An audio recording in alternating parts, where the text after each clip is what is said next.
Not liking how you look in photos doesn't just stop you from taking pictures, it stops you from being present and living your life. So I'm gonna teach you how to like what you look like in photos and stop being so hard on yourself without actually having to change anything about how you take pictures or what your body looks like. I used to be someone 5 years ago who every picture I took, I felt like I had to zoom into after before anyone was allowed to post it anywhere and make sure that my body looked okay. And I would just overthink everything. I would overthink the pose. I would overthink what my face looked like, if my smile looked too fake, if it looked too genuine and geeky. I would overthink my hair. If there was one curl out of place, I would go crazy picking myself apart in photos.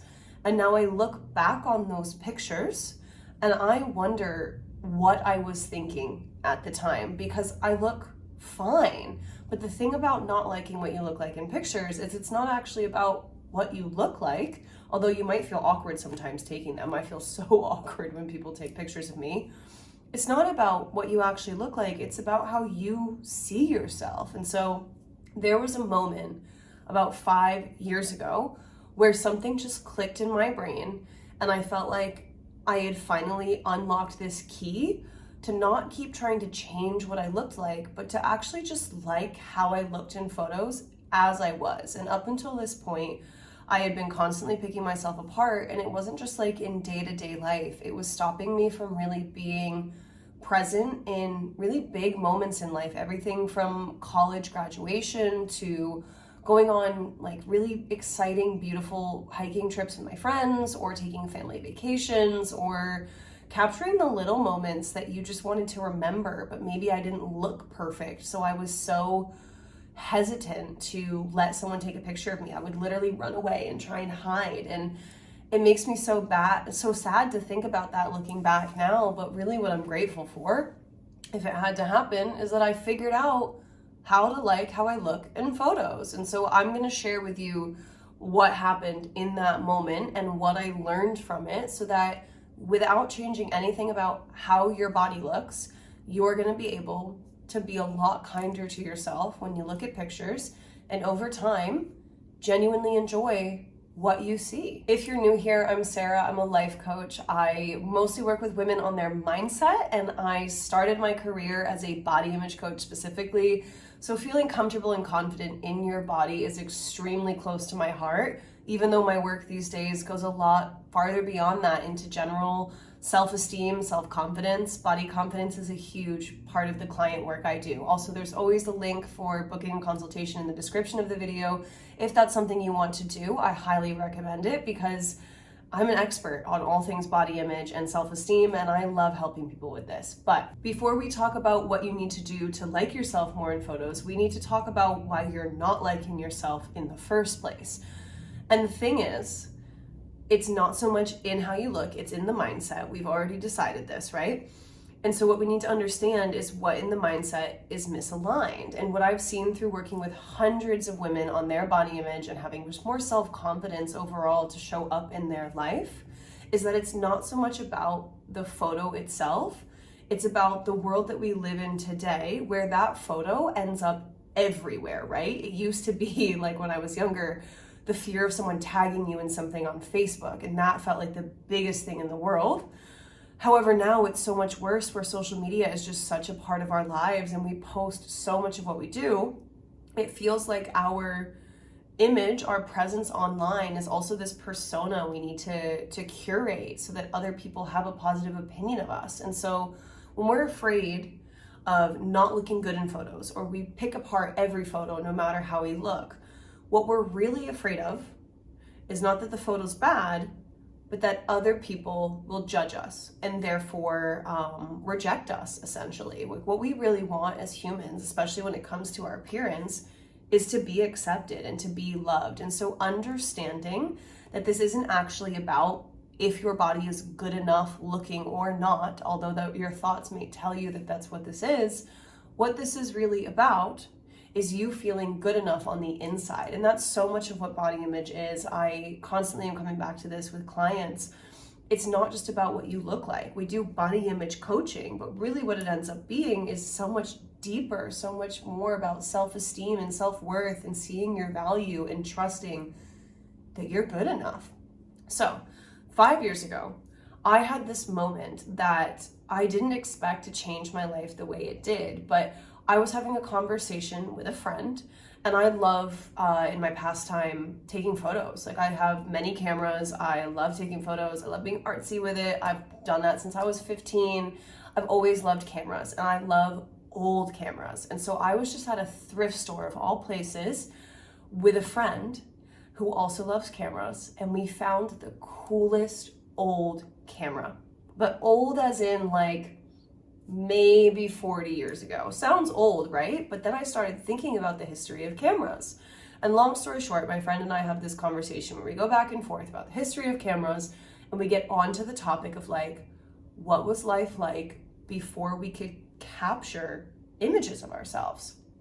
And we started thinking about like, what would life be like if you didn't carry a camera around on your cell phone in your pocket? What would it be like if, you know, in the 90s and 2000s on family vacations, you didn't have a little digital camera or little camcorders, the first ones that really captured memories for the average person that were financially affordable? What if we didn't have that? And the reason that this was so impactful for me is that I realized in talking about when cameras came to be, which was in, about early 1800s, that these are supposed to be a tool for us to capture our life. We're not supposed to be something that is picture perfect. And we've really given the power to the photo instead of having the photo or the camera be the tool that works for us. And so basically what I realized in this moment was that we've given so much of our power away to an inanimate object and decided that photos decide how worthy we are. And so when I realized that the roles had totally flipped, I decided, screw this, I'm flipping them back. How do I make cameras, whether it's on your cell phone or a little digicam you carry around or little vlogs you make of your vacations with your family or your friends, or a big digital camera that you use to take pictures of scenery and wildlife and the beautiful parts of your life? How do we make these a tool that fit into our life, not something that we have become slaves to, like so much stress about what we look like all the time? How do we get rid of that? And it's so simple. It's so simple. It doesn't need to be complicated. As a coach, again, book that consultation with me. I want to talk to you. I can teach so much more of this, but as a coach, I always teach simple tools, simple solutions, because that's what you need to be able to actually implement this stuff in your daily life.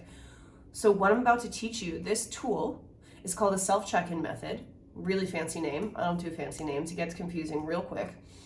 This self-check-in method is a tool that is so simple, so straightforward, and it's exactly what it sounds like. So there's 3 questions that you need to ask yourself before you take a photo, or before you look at photos, excuse me. You've taken the pictures, or before you've taken them. But especially if you're about to look at pictures that have already been taken, again, this isn't going to change what you look like. This is going to change how you see yourself, which is so much more powerful. 3 questions you need to ask yourself. First things first, how are my mindset and my body image right now? Like scale of 1 to 10, low, medium, high, red light, yellow light, green light, however you want to quantify this. But number 1, how is my body image right now? And don't answer really quick. Sit with yourself for a sec and be like, how have I actually been feeling lately? Like when I've looked in the mirror over the last week, over the last day, over the last month, whatever, how have I actually felt?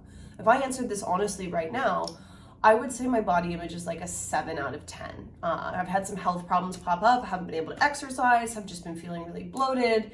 And to be honest, I'm gaining weight because I'm not exercising right now in the last few weeks. So my body image isn't as great as it normally is. That's the honest answer. So that's question number 1.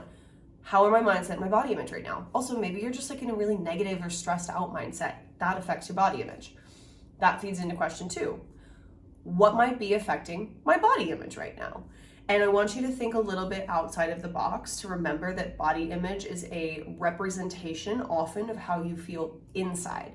So it's not just what's affecting my appearance or what I'm, how much I like what I'm wearing or what I'm going to look like in this photo, but like, again, what's affecting my mindset. And what I really want you to consider is things like stressful work days or work weeks, not having gotten enough sleep lately, maybe being at a certain point in your hormonal cycle where you know that you tend to be more self-critical. Maybe you just spent time with family and that tends to be really stressful or draining. Maybe the holidays are coming up. Maybe you've been stressed about money lately. The list goes on. The reason this question is so incredibly important is because you need to remind yourself, A, ground in reality and remember what's going on in your brain, and B, remember that you are so much more than what your body looks like, and your body image is made up of so much more than what your body looks like. Your body image is comprised of so much mindset and a little bit of appearance, and we need to again check in on what's affecting your mindset right now. So again, list as many things that might be influencing your body image right now as possible. So question 1, how are my body image and mindset? Question 2, what might be influencing my body image right now? Question 3 is it absolutely essential for me to look at these photos right now? Oftentimes when we take pictures or we have pictures, we want to look at them when we want to look at them. We are a little bit impulsive or a little bit impatient. It's sometimes really exciting to get a good photo, right? Because so often it's not good and it doesn't feel good. However, if you've answered questions 1 and 2, answer number 1 being like, my body image and mindset, not great right now, maybe like 5 out of 10. Question 2, there's a ton of things stressing me out or affecting my body image right now. Why are we answering question 3 with like, I should definitely look at these photos? Like, you're probably gonna feel like shit, so maybe don't. And that's not because you're not allowed to. It's because you use photos as a tool to remember memories. You use cameras as a tool to remember your life, right? So it's probably not essential for you to look at these pictures right now. As much as you want to, it's probably not essential to post an Instagram story right now. Or like post an Instagram post, photo dump of your trip. Can it wait a day? Can it wait an hour? Can it wait until you do that check-in again and the answers come back a little bit more grounded? I'm at a bonus 4th question, just as we're on the topic right now. Bonus 4th question, if the body image and the mindset are not doing too great right now. 4th question is, what can I do to nourish my brain and my body? Not so much how can I change how I look or who I am to be better, as the negative thoughts will try and convince us to think we need to do, but how can I show myself love? How can I show myself compassion? Is it getting enough sleep? Is it paying my bills on time? Is it spending time with a friend who replenishes my energy? Is it spending time alone? Is it listening to my favorite podcast? Is it taking a long hot shower? And then make a point to do those things, or at least 1 or 2 of them, and then do your self-check-in again and notice how different you feel. Liking how you look in photos does not need to be complicated. You just need to ask yourself those 3 questions, 4 if you want to conclude that bonus question. One last time. Number 1, how my body image and mindset right now. Number 2, what might be influencing those things. Number 3, is it absolutely essential for me to look at these pictures right now? And number 4, what can I do to nourish my brain and my body in the meantime and make myself feel a bit better? Next time you're looking at a photo of yourself and you don't like what you see, go through those questions, even though you've already begun the looking process. Next time you're about to look at photos or about to take photos, go through those 4 questions. Even if you haven't taken the pictures yet, it'll allow you to remember that these photos exist to help you remember your life and be present in your life, instead of being something that you need to perfectly pose. Focus on the feelings that you're hoping this photo will capture, the memories you're hoping it will capture, not the flaws that are going to be represented in your physical being. You are here on this earth to live your life and love your life, not lose weight, be pretty, appear on Instagram looking perfect. I'm Sarah. Book a consultation with me if you want to have better body image, higher self-confidence. They are 30 minutes, they're free, and I will tell you exactly how we can do that for your specific situation and tell you more about my coaching. And I will see you next week. I love you.